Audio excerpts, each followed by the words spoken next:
Have you ever had one of those issues where water remains in your dishwasher after it's done? Maybe it's just not cleaning the dishes very well. Maybe there's stuff left all over them. I'm going to show you one thing you might try to see if it gets it fixed up for you. Most dishwashers have a filter in them, and they're pretty easy to clean. Let me show you.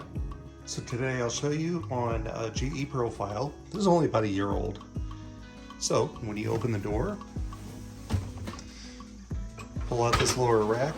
Again, other brands, they might be someplace different, but like I say, usually they're pretty easy to find and clean.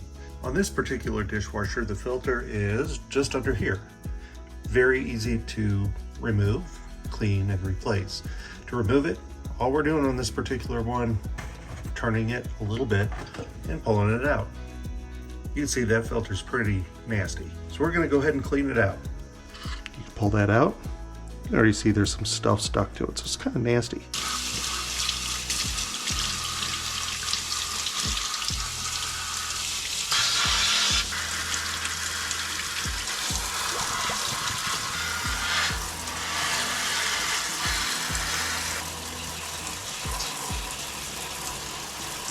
And that's basically it. You see, it's much better than it was.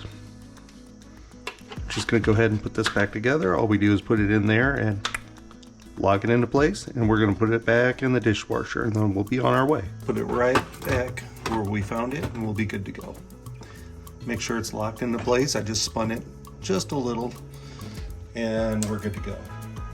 Well, I hope this video helped you out a little bit today.